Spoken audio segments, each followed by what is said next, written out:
toutes et à tous et bienvenue dans l'École du Futur. Très contente de vous retrouver. Voici le programme du jour. On va démarrer d'abord avec notre focus à travers sa chaîne YouTube. Il partage d'abord son expérience de la gastronomie avec une vision, vous allez le voir, plus responsable de notre façon de consommer. Éloi Spindler met en œuvre une cuisine inventive et surtout respectueuse de l'environnement. Il est notre focus du jour. Et puis notre grande question aujourd'hui, c'est pourquoi les filles décrochent-elles des mathématiques dès le CP? Mais oui, on en parle régulièrement dans l'émission. L'autre question qu'on va poser avec notre invité, c'est pourquoi sont-elles si peu nombreuses à devenir ingénieures alors qu'elles sont bien souvent brillantes et surtout motivées? C'est pas une question de capacité mais de conditionnement, on va nous dire notre invité justement. Et elle est là en plateau avec nous. Bonjour Marion Denis.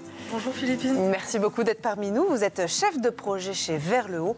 On va en parler de ce sujet important dans un instant, juste après le focus. D'abord, donc, nouvelle star des réseaux sociaux. Ce cuisinier, vous allez le voir, altruiste et engagé, n'a pas fini de faire parler de lui.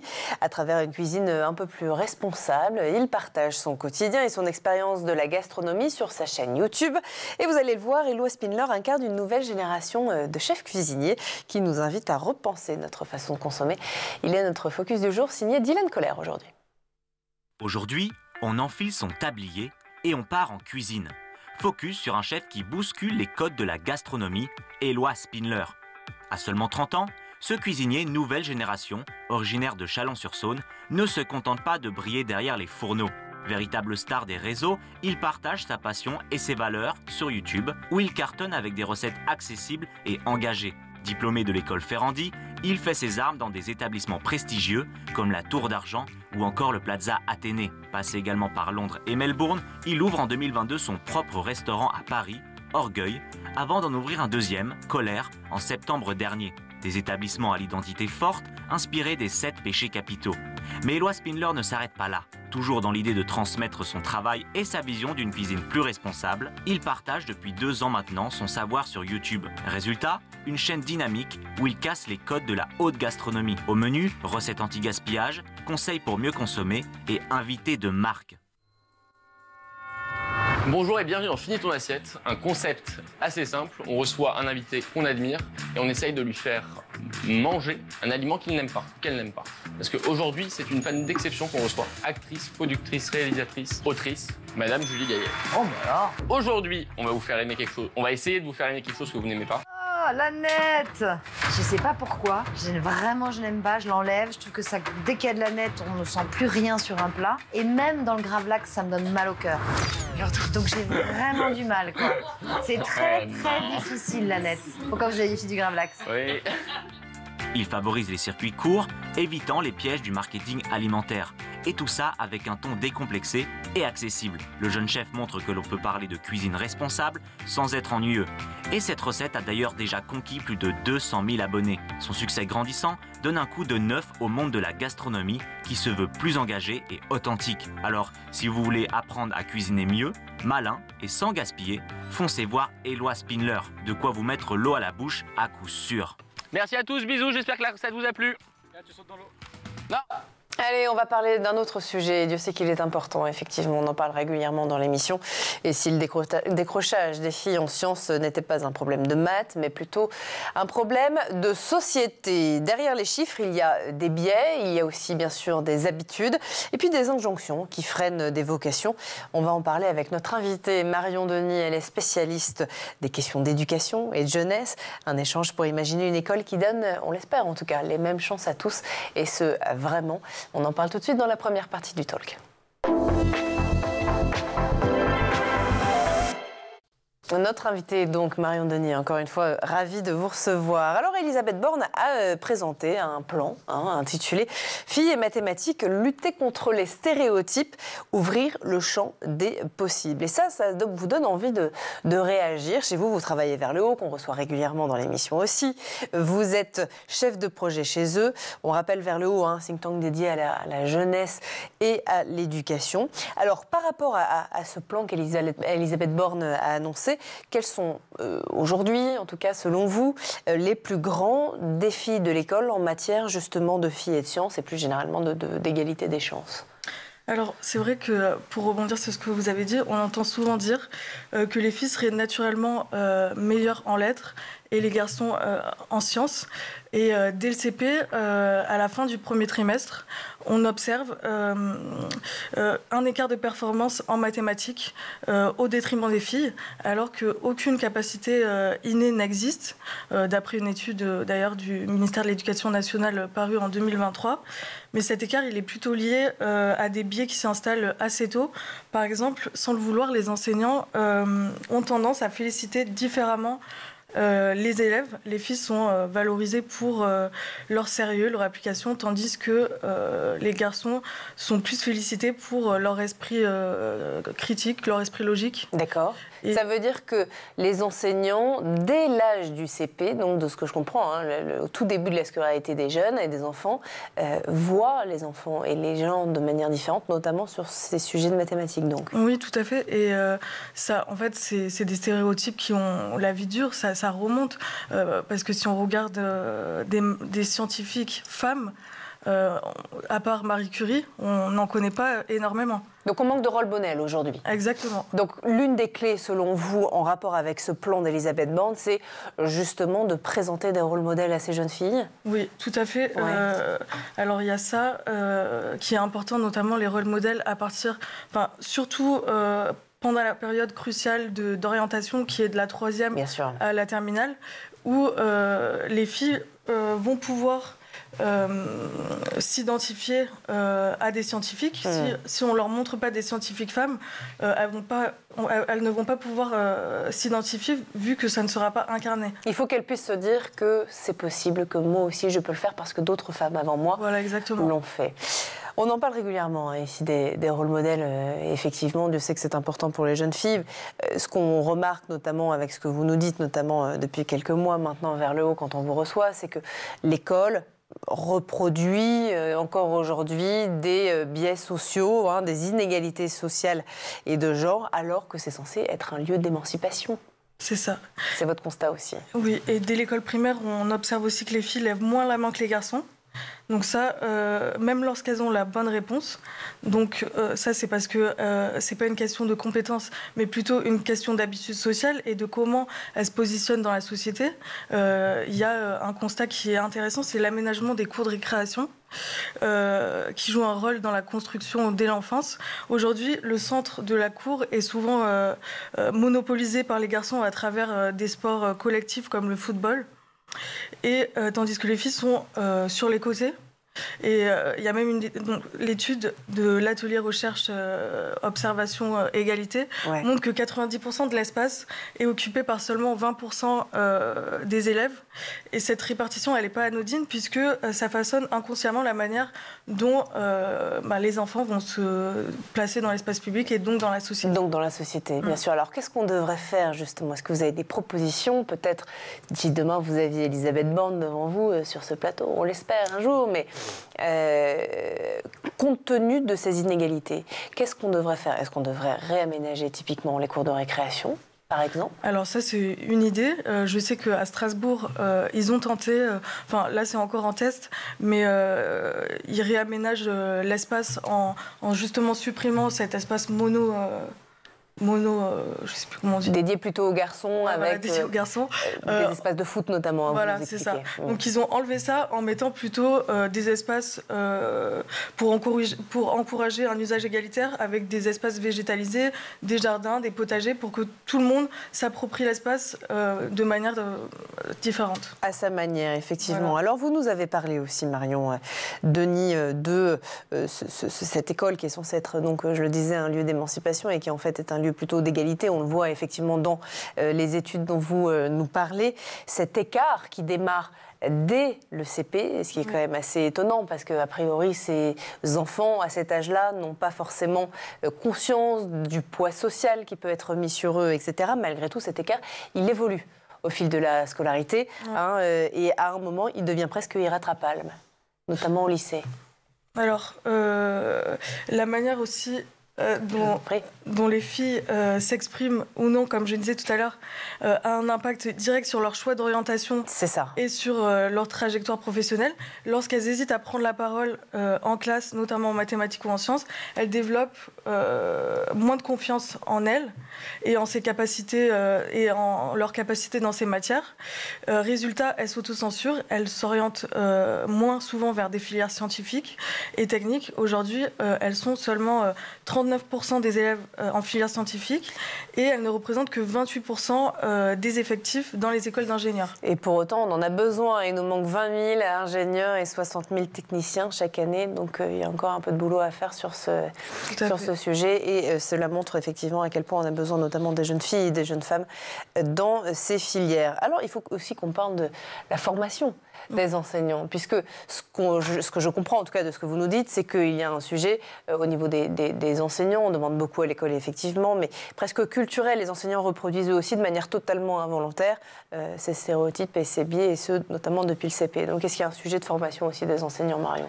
Oui, tout à fait. Alors, dans le plan filles et mathématiques de Elisabeth Borne, une des premières mesures, c'est de sensibiliser les enseignants à ces sujets-là, à déconstruire ces stéréotypes de genre. Oui. Mais il faut aller plus loin, puisqu'elle propose une sensibilisation de 2 heures avant le 15 septembre, donc aux environs de la rentrée scolaire. C'est bien, c'est un bon début, mais il faudrait aller plus loin en formant les enseignants, par exemple, en ajoutant un module dans la formation continue des enseignants. D'accord. Ce que vous nous dites, c'est que c'est a priori pas suffisant, 2 heures au niveau de la rentrée. Parce que l'entrée dans les filières d'ingénierie du numérique, elle stagne depuis 20 ans, malgré des nombreuses campagnes de sensibilisation. Il y a donc encore beaucoup à faire. Pour vous, quelles sont les clés ? On a parlé effectivement de la formation des enseignants, mais on a presque l'impression, à chaque fois qu'on parle de sujet sur cette émission, que c'est un problème de société, que c'est un problème culturel. Dans les faits, on le voit d'ailleurs, et les études le prouvent, et vous êtes là encore pour nous en parler aujourd'hui, c'est le cas. C'est un problème culturel. Mais dans ce cas-là, comment on change les mentalités ? Est-ce qu'il faut simplement faire à chaque fois des nouveaux plans ? Est-ce qu'il faut continuer les campagnes de communication ? Ou est-ce que il y aurait une solution à laquelle vous êtes peut-être réfléchi chez Vers le Haut ? La solution, c'est redonner confiance aux filles, parce qu'on se rend compte qu'elles n'ont pas du tout confiance en elles. Et c'est la principale raison pour laquelle elles ne s'orientent pas dans des filières scientifiques. D'accord. Alors nous, on a réfléchi à ces questions-là. Par exemple, on s'est rendu compte dans notre baromètre jeunesse et confiance, où on interroge les jeunes sur leur confiance en eux, que les jeunes filles qui participaient à des parcours d'engagement durant leur scolarité avaient plus confiance en elles. Donc ça pourrait être une mesure aussi dès l'école, que les élèves participent à des parcours d'engagement. Ça peut être associatif ou ça peut être dans le sport, en périscolaire. D'accord. Parcours d'engagement qu'on comprenne bien, peut-être pour celles et ceux que ça pourrait intéresser, notamment les jeunes qui nous regardent et qui, peut-être des jeunes filles qui se disent « Ah bah oui, effectivement, je me reconnais dans ce que Marion nous dit ». Parcours d'engagement, c'est effectivement travailler dans une association, c'est aider, par exemple, dans le cadre d'un mentorat, peut-être donner des cours particuliers ? Ça peut être donner des cours particuliers, ça peut tout simplement faire partie d'un club de sport. D'accord. Souvent, ce qu'on observe aussi, c'est que les filles qui n'ont pas confiance en elles ont encore moins confiance en elles quand elles sont issues de milieux défavorisés, comme dans les quartiers prioritaires de la ville. Et souvent, ces jeunes filles n'ont pas forcément accès à des activités périscolaires comme le sport, comme travailler dans une association, parce que les parents ne connaissent pas forcément. Elles doivent aussi parfois aider leurs parents avec leurs frères et sœurs. Donc il faudrait aussi déployer peut-être du budget pour ces jeunes filles qui n'ont pas accès à ces activités périscolaires. Donc s'il y avait une action prioritaire à mener, ce serait surtout dans ces quartiers-là, dans ces zones-là de France. Oui, et les zones rurales aussi, qui partagent un petit peu les mêmes problématiques. Les jouets, les livres, les films, ça aussi, on en a parlé en préparant cette interview, la culture populaire, elle participe aussi à cette construction sociale des biais. Tout à fait.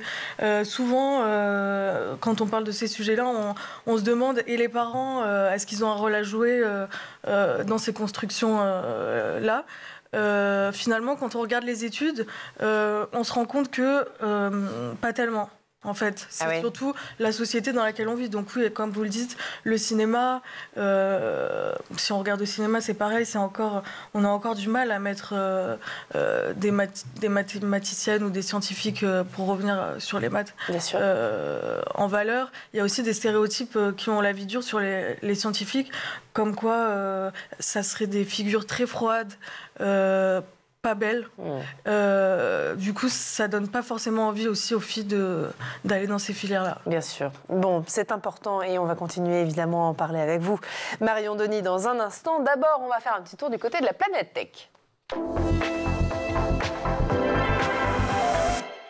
Images, vidéos, c'est le zap, c'est le meilleur d'Internet et c'est toujours Jean Martineau aux manettes.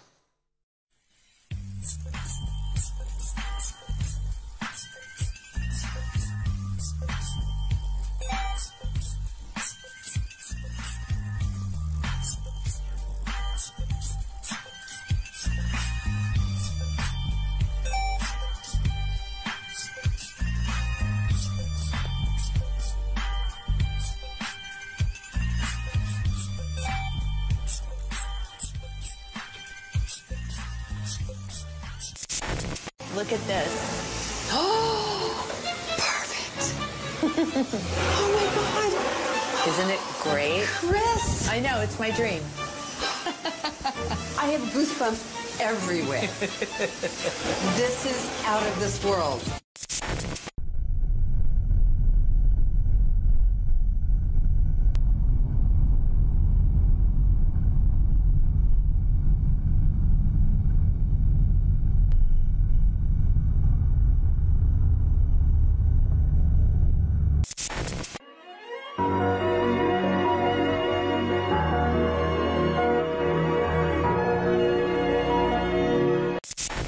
Look at this. Oh, perfect. Oh my God. Isn't it great? Chris. I know, it's my dream.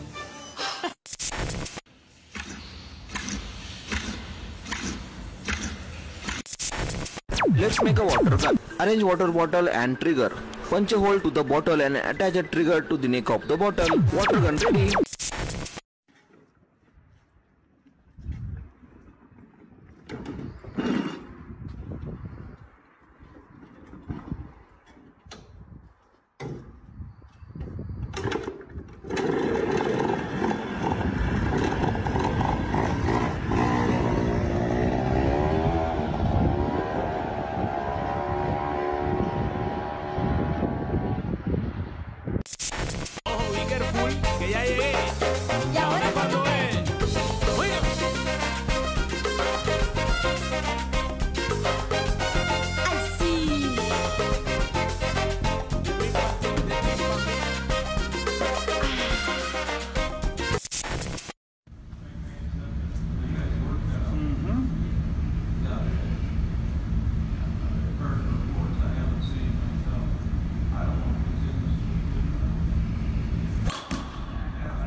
Good right there? Yeah. You wanna give it you wanna start one? Cross my heart and hope to die. Welcome to my dark side.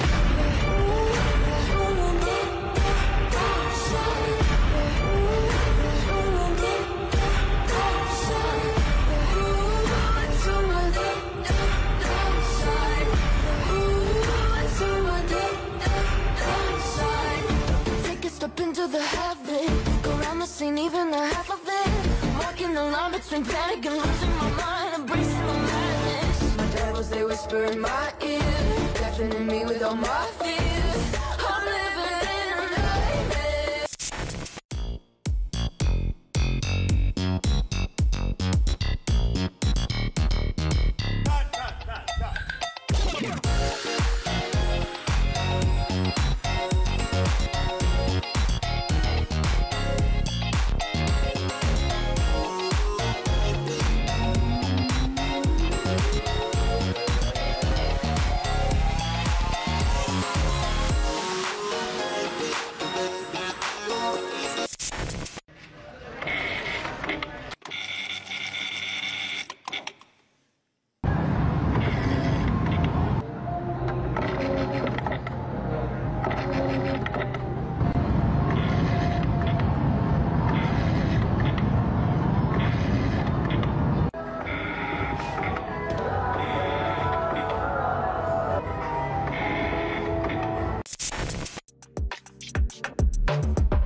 on est de retour, toujours sur le plateau de l'École du Futur et en compagnie de notre invitée, Marion Denis. Je rappelle que vous êtes chef de projet chez Vers le Haut.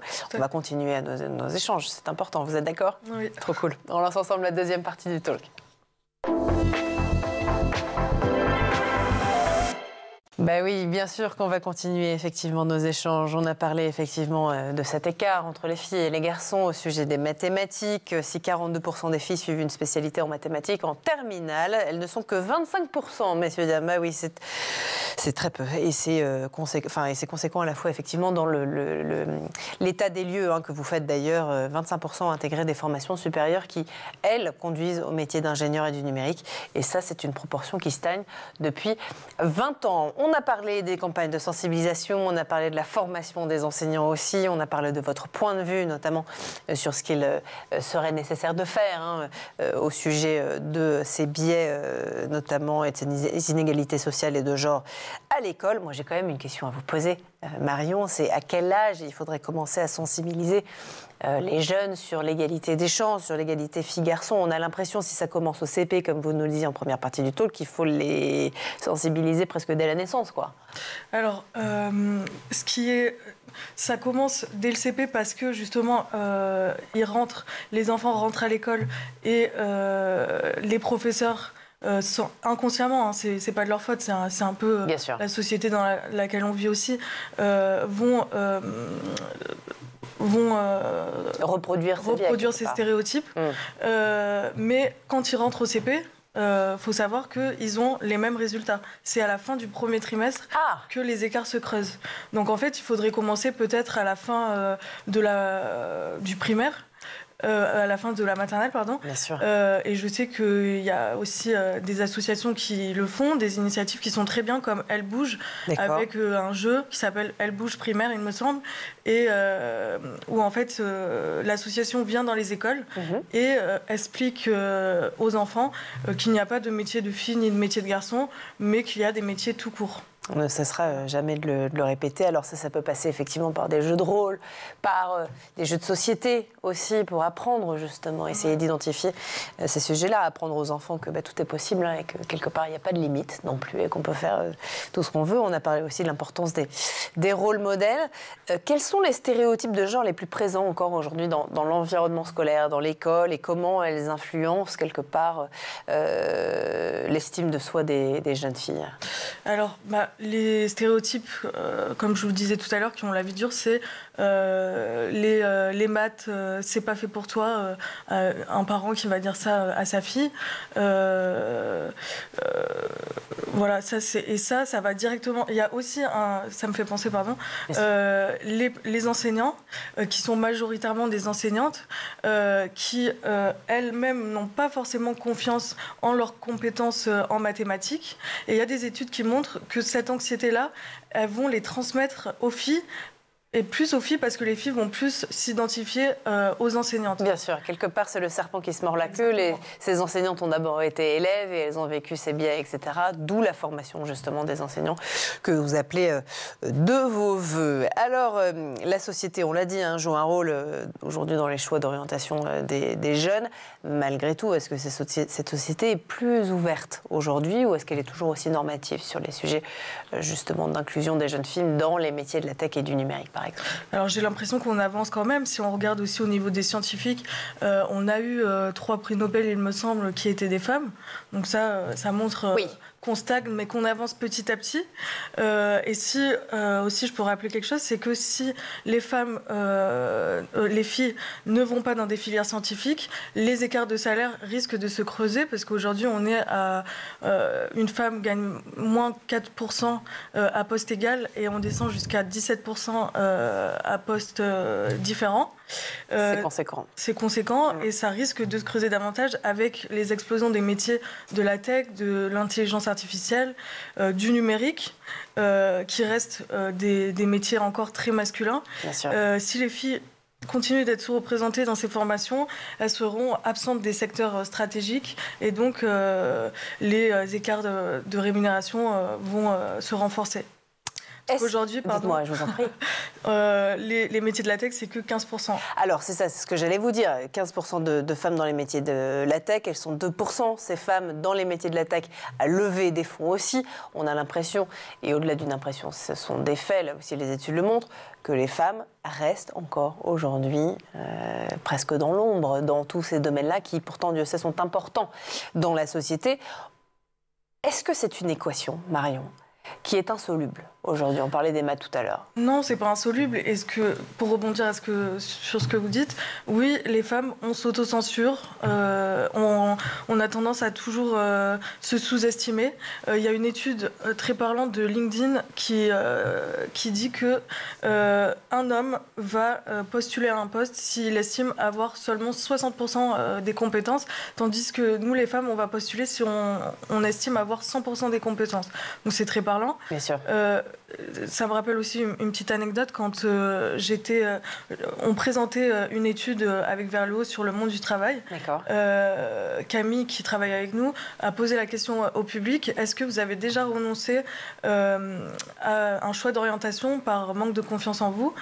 J'ai regardé dans la salle et la majorité des hommes ont répondu non, tandis que les femmes ont répondu oui. Donc c'est bien parlant. Ça montre bien qu'on s'autocensure, on ose moins, et ça se voit aussi dans les carrières. On a plus de mal à négocier nos salaires, par exemple. Ça reste toujours un vrai sujet, effectivement. Alors justement, est-ce qu'il y a un pays ou un modèle éducatif qui vous inspire, peut-être à l'étranger, sur ces sujets-là, où on présente aux jeunes filles et aux jeunes garçons aussi des rôles modèles féminins, où la formation des enseignants est soulignée à cet endroit-là? Est-ce que vous avez un modèle? C'est marrant, j'écoutais un podcast ce matin où d'une professeure de mathématiques marocaine qui disait qu'au Maroc, 52% les postes scientifiques sont occupés par 52% des femmes. Donc c'est presque l'inverse qu'on ouais, en France. Totalement. Alors même qu'au Maroc, on sait quand même que les stéréotypes sont très présents. Donc ça reste encore et toujours dans tous les pays presque un problème culturel sur lequel il faut se battre, et vous l'appuyez effectivement régulièrement chez Vers le haut. Vous parlez aussi, parmi les solutions, on a parlé des rôles modèles, on a parlé des actions aussi de Révèle, d'Elle Bouge, qu'on reçoit aussi régulièrement sur le plateau. Comme autre solution, au-delà de la formation des enseignants également, vous parlez du développement de la prise de parole en public. Oui, tout à fait. Chez les jeunes filles, ça c'est important aussi. Ça c'est important, la prise de parole en public, parce que ça permet d'apprendre aux filles de argumenter dès le plus jeune âge, et c'est comme ça qu'elles prendront confiance en elles. Grand oral, théâtre, peut-être que Éloquence, tout ça, voilà, ça, je pense à Eloquentia, qui est une très bonne initiative, bien un sûr, très bon concours, et qui aide justement les jeunes, comme je vous le disais tout à l'heure, aussi de milieux défavorisés dans ces exercices-là. C'est ce que nous disait notamment Alicia Izard, la directrice générale d'Eloquentia, qui est venue récemment sur le plateau. Merci beaucoup, en tout cas, Marion, d'avoir été parmi nous aujourd'hui. Je rappelle que vous êtes chef de projet chez Vers le haut. Dieu sait que le sujet est important. Vous êtes toujours la bienvenue, en tout cas, pour nous en parler.